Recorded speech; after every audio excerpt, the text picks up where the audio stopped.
नमस्कार साथियों, कैसे हैं आप सारे लोग।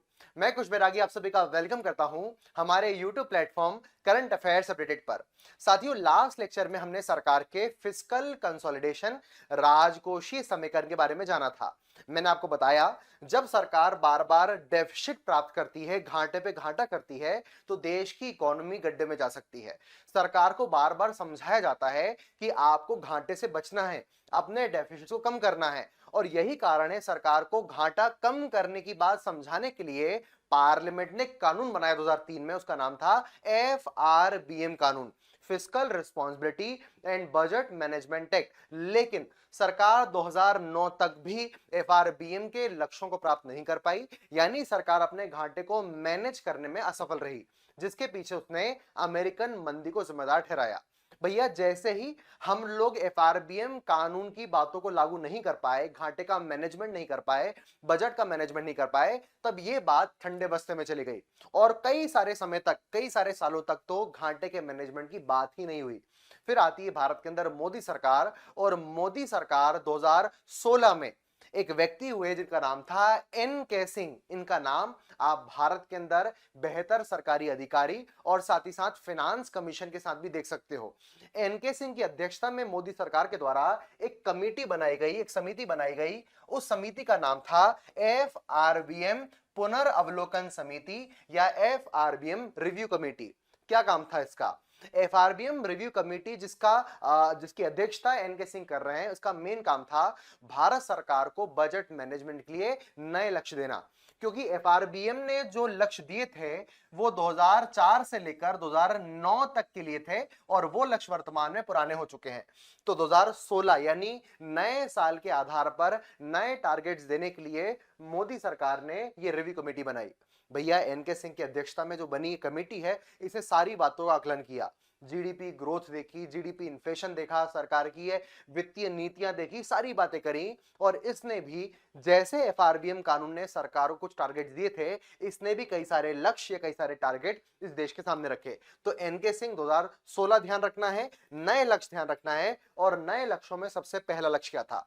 भारत सरकार को आने वाले कुछ वर्षों के अंदर अपने घाटे का मैनेजमेंट इस प्रकार करना है कि सरकार का राजस्व घाटा 0.8% हो जाए, कम होकर।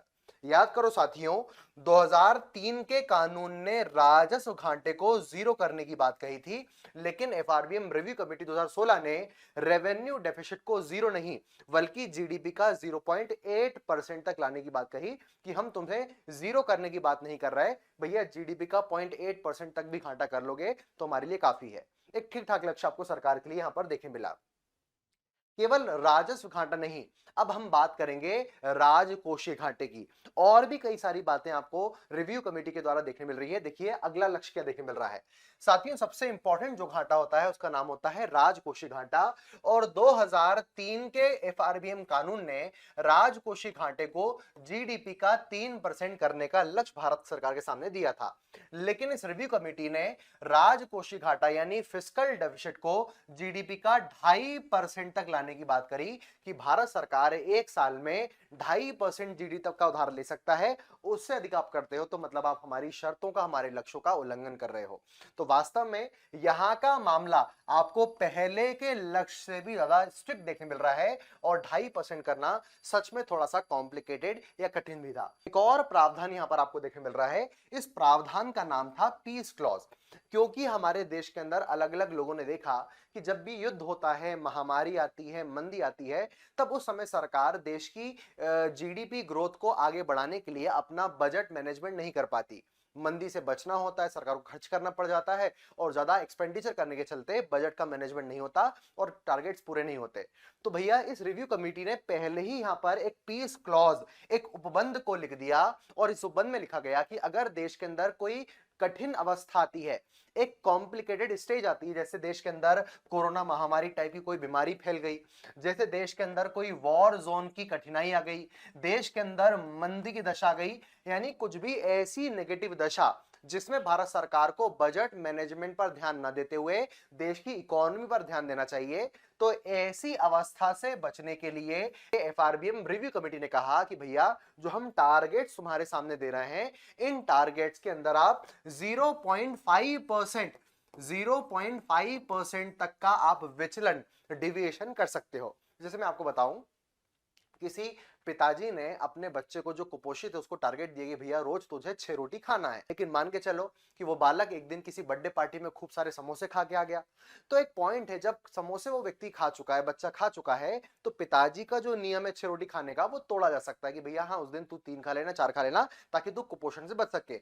उसी प्रकार देश की सरकार को सामान्य दशाओं में अपने 2.5% और 0.8% के टारगेट्स को फॉलो करना है। लेकिन कभी ऐसी कंडीशन आ गई जिस समय पर हम अपना बजट मैनेजमेंट पूरा नहीं कर सकते, तो भैया बजट खराब नहीं करना, बजट में 0.5% तक आप विचलन कर सकते हो। जैसे आपको राजकोषीय घाटा 2.5% करना है, अरे भैया 2.5% नहीं कर पाओगे, 3% करोगे तो भी हम तुम्हें समझ लेंगे, तुम्हें गरियाएंगे नहीं, तुम्हें पगला नहीं कहेंगे, 3% तक भी हम तुम्हारा मामला एक्सेप्ट कर लेंगे। हाँ, कोरोना आ गया और तुम्हारा राजकोषीय घाटा 10% हो गया, हम ये एक्सेप्ट नहीं करेंगे। विजिलेंस एक्सेप्ट होगा पीस क्लॉज के माध्यम से, लेकिन 0.5% तक का। तो 3 बातें अभी तक मैंने आपको बताई। पहला है राजस्व घाटे के टारगेट, दूसरा है राजकोषीय घाटे के टारगेट, और तीसरा आपको देखने मिल रहा है पीस क्लॉज। उन जो टारगेट दिए गए हैं उनमें क्या क्या विचलन हो सकता है। एफआरबीएम रिव्यू कमेटी ने एक और यहां पर शानदार बात कही। एक शब्द होता है डेप्ट टू जीडीपी रेशो, यहां पर लिखा हुआ है डेप्ट टू जीडीपी रेशो। साथियों, मैंने आपको जीडीपी के बारे में बताया। जीडीपी का मतलब है किसी देश का सकल उत्पादन जो घरेलू सीमाओं के अंदर हो रहा है, उसको हम पैसों में नापते हैं। एग्जाम्पल के लिए, भारत के अंदर कुल 100 रुपए का उत्पादन एक साल में होता है, तो भारत की जीडीपी है 100 रुपए भैया, एग्जाम्पल के लिए। और मान के चलो भारत सरकार ने आज तक जो उधार लिया, ऐसा उधार जो भारत सरकार ने नहीं चुकाया, ऐसे उधार को हम डेब्ट या कर्ज के नाम से जानते हैं। ऐसा पैसा जो आपने उधार के रूप में लिया है लेकिन अभी तक लौटाया नहीं है, आपके माथे पर उसको चुकाने की लायबिलिटी है, इसी को हम डेब्ट या कर्ज कहते हैं। मान के चलो भारत सरकार ने 20 रुपए का कर्ज लिया हुआ है जो अभी तक नहीं चुकाया। अब मैं आपसे पूछता हूं भारत सरकार ने कितना डेप्ट लेके रखा हुआ है, तो आप बोलोगे भैया 20 रुपए का। लेकिन जब भी सरकार या कोई कमिटी बात करती है, वो 20 रुपए में बात ना करते हुए वो परसेंटेज में बात करना चाहती है, ताकि चीजों को ज्यादा अच्छे से समझा जा सके। भैया देश की जीडीपी कितनी है? 100 रुपए। 100 रुपए का अगर हम 20 रुपए एक परसेंटेज के फॉर्मेट में निकाले तो कितना होता है? 20%। तो मैं यहां पर क्या कहूंगा कि भारत सरकार के माथे पर 20% का डेप्ट टू जीडीपी रेशियो है। मतलब भारत सरकार के ऊपर इतना कर्ज है कि आप उसे जीडीपी का 20% बोल सकते हो। जीडीपी कितनी भैया? 100 रुपए। 20% कितना? 20 रुपए। तो आपने 20 रुपए के कर्ज को दिखाने के लिए, अच्छा ये 20 रुपए क्योंकि छोटा अमाउंट है इसलिए आपको समझने में बच्चों वाली बात लग रही है, लेकिन जब भारत सरकार कर्ज करोड़ों में होता है, समझ पा रहे हैं, तो उसे जीडीपी के परसेंटेज बताना आसान हो जाता है। इसलिए डेप्ट टू जीडीपी रेशियो का मतलब है भारत सरकार का टोटल कर्ज जीडीपी का कितना अनुपात है, कितना प्रतिशत है, उसी को हम कहते हैं डेब्ट टू जीडीपी रेशियो। समझ पा रहे हैं? तो एफआरबीएम रिव्यू कमेटी ने कहा कि हम केवल राजकोषीय घाटे या राजस्व घाटे की बात नहीं करेंगे, हम हर उस उधार की बात करेंगे जो भारत सरकार ने पिछले 10 सालों में, 20 सालों में, 50 सालों में लिया है, जिसे आज तक नहीं चुकाया गया। उसका नाम है डेब्ट या कर्ज। समझ पा रहे हैं? तो भारत सरकार को इस रिव्यू कमेटी ने कहा कि भैया 2016 के आसपास भारत सरकार का डेब्ट टू जीडीपी रेशो 71% है। अगर आप ध्यान से इस आंकड़े को पढ़ पा रहे हो तो साथियों आपको अचंभित होना चाहिए, क्योंकि भारत दुनिया की लार्जेस्ट इकोनॉमी में से एक देश माना जाता है। अगर हम टॉप 10 कंट्रीज की बात कर रहे हैं उसमें भारत का नाम शुमार है। मतलब दुनिया में जीडीपी के आकार के आधार पर भारत की इकोनॉमी बड़ी है। सोच के देखो, बड़ी इकोनॉमी होने के साथ साथ उस इकोनॉमी का 71% भारत सरकार ने लोन लेके रखा हुआ है। अगर आप कह रहे हो भारत दुनिया की चौथी बड़ी अर्थव्यवस्था है, 4.187 ट्रिलियन की डॉलर की इकोनॉमी भारत है, तो भैया आपने उतनी इकोनॉमी का 71% डेप्ट लेके रखा है। ऐसा मैं नहीं, ऐसा कौन बोल रहा है? पुनर्वलोकन समिति, कि भारत सरकार का 2016 में डेप्ट टू जीडीपी रेशो, आपका कुल कर्ज आपकी कुल जीडीपी का लगभग 71% है। मतलब लगभग तुमने पूरी की पूरी जीडीपी उधार लेके रखी हुई है। और आप कह रहे हो कि भैया हम तो विकसित बनने वाले हैं, ऐसा करने वाले हैं, वैसा करने वाले हैं। ज्यादा उधार जो व्यक्ति लेता है, थोड़ा बहुत उधार चलता है, लेकिन इतना उधार भी अच्छा नहीं माना जाएगा। और भारत जैसे देश के लिए तो भैया ज्यादा ब्याज चुकाना पड़ेगा, बिल्कुल अच्छा नहीं है। तो पुनर्वलोकन समिति ने कहा कि तुम्हारा जो डेब्ट टू जीडीपी रेशो 71% है, ये नहीं चलेगा, आपको इसे कम करके 60%, 60% करना होगा। और 60% में भी 40% केंद्र सरकार और 20% स्टेट गवर्नमेंट की हिस्सेदारी होगी, इससे अधिक नहीं। मतलब कुल राज्य मिलाकर जीडीपी के 20% से अधिक उधार नहीं ले सकते। केंद्र सरकार कुल जीडीपी का 40% से ज्यादा उधार नहीं ले सकती। दोनों मिलके 60% तक का काम कर सकते हैं। वास्तव में इसे भी कम करना चाहिए, लेकिन अभी हम आपको सिर्फ इतना टारगेट दे रहे हैं, पहले इतना पूरा करो, उसके बाद आगे बात करेंगे। सारे लोगों ने जब ये देखा डेटा तो सब लोग को थोड़ा अचंभा लगा, लेकिन ये कुछ इंपॉर्टेंट बातें आपको पुनर्वलोकन समिति के सामने आती हैं। भैया कुछ साल दिए जाते हैं कि आपको 4-5 साल के आसपास में 23, 24, 24, 25 में वापस हम तुम्हारा रिव्यू करेंगे, मूल्यांकन करेंगे और वापस से देखेंगे कि तुमने इन टारगेट्स को अचीव किया कि नहीं किया।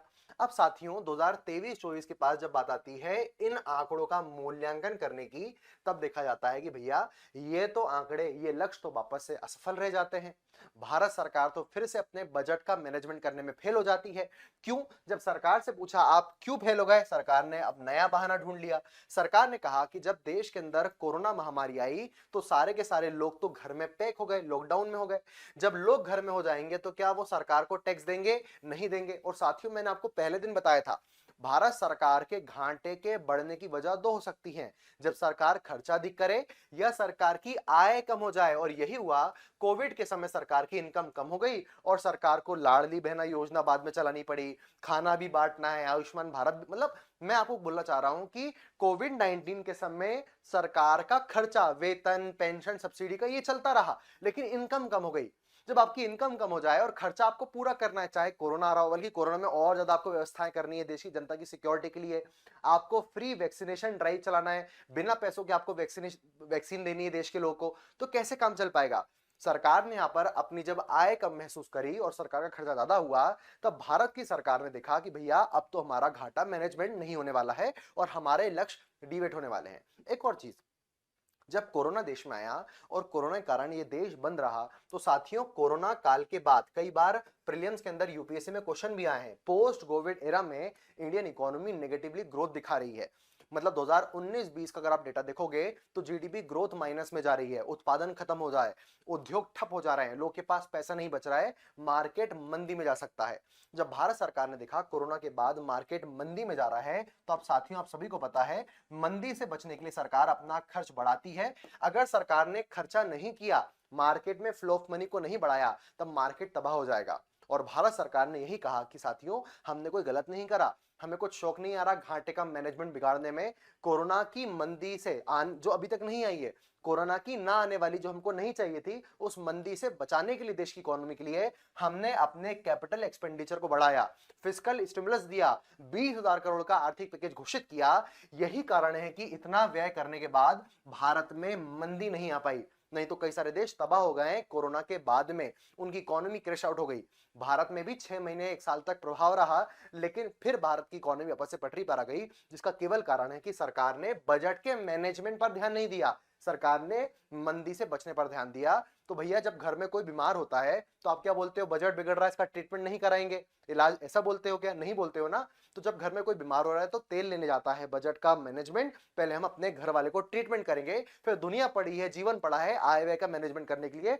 वही सरकार ने किया, यहां पर अपने बजट के मैनेजमेंट को साइड में रखते हुए मंदी से सिक्योर करने की बात करी, और यही कारण है कि ये लक्ष्य भी असफल हो गए। सेम कहानी आपको पहले भी देखने मिल रही है, पहले अमेरिकन मंदी से बचना था, अब कोरोना की बाद की स्थिति से बचना था। तो दोनों समय पर जो एफआरबीएम एक्ट है, ये एफआरबीएम रिव्यू कमेटी है, दोनों की बातें देश के अंदर लागू नहीं हो पाई। ये बातें आपको बार बार ध्यान रखना है। ये क्वेश्चन आ भी सकता है, क्यों? क्योंकि भैया अभी 2024-25 के आसपास में आपको सारा मामला देखने मिल रहा है, तो लेटेस्ट चीजें कनेक्ट होंगी, इसलिए एग्जाम के अंदर एफआरबीएम रिव्यू कमेटी आवश्यक है। वित्त आयोग का मामला भी जुड़ता है, इसलिए इंपॉर्टेंट है। साथियों अगर लगातार आप एफआरबीएम ऐसे कॉम्प्लिकेटेड मुद्दों को समझना चाहते हो बड़ी आसान भाषा में, तो देवाशीष क्लासेस नाम के एप्लीकेशन को डाउनलोड करना है।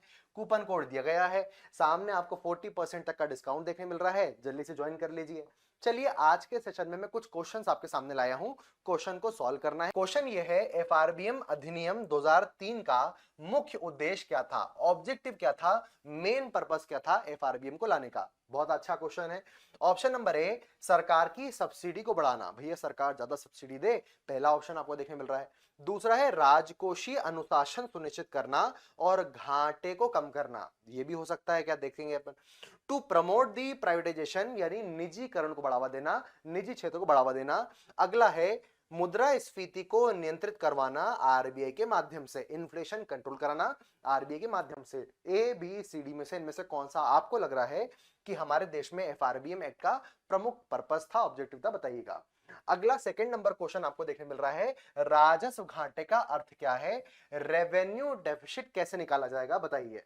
तो भैया राजस्व घाटे का मतलब राजस्व व्यय माइनस राजस्व प्राप्तियां हैं, पूंजीगत व्यय माइनस पूंजीगत, ये माइनस है ना भैया, ये जो एरो लगाया इसका मतलब है माइनस, कुल व्यय माइनस कुल प्राप्तियां हैं, उधारी माइनस ब्याज भुगतान है। Option number A B C D में से कौन सा आपको सही उत्तर देखने मिल रहा है रेवेन्यू डेफिसिट के लिए। हर बात बता चुका हूं, कंफ्यूजन नहीं होना चाहिए और मैं आशा करूंगा आप सही उत्तर दोगे, गलत नहीं सही उत्तर दोगे। कंफ्यूजन है तो फिर क्लियर करूंगा मैं आपको। तो भैया क्या करना है, अंतिम बात, देवाशीष क्लासेस हमारे एप्लीकेशन को डाउनलोड कर लेना है, हमारा यूट्यूब प्लेटफॉर्म छोड़ के नहीं जाना है। करंट अफेयर्स के सेशन, स्टैटिक जी के, कई सारे एमसीक्यू, मल्टीपल सब्जेक्ट आपको पढ़ाए जाएंगे, देवाशीष सर पढ़ाएंगे। कॉम्बो ऑफर आपको यहाँ पर देखने मिल रहा है, सारी चीजें आपको बहुत कम प्राइस पर मिलने वाली हैं। तो हमारे कूपन कोड को अप्लाई करो और जुड़ जाओ हमसे। तब तक के लिए धन्यवाद, जय हिंद, जय भारत, थैंक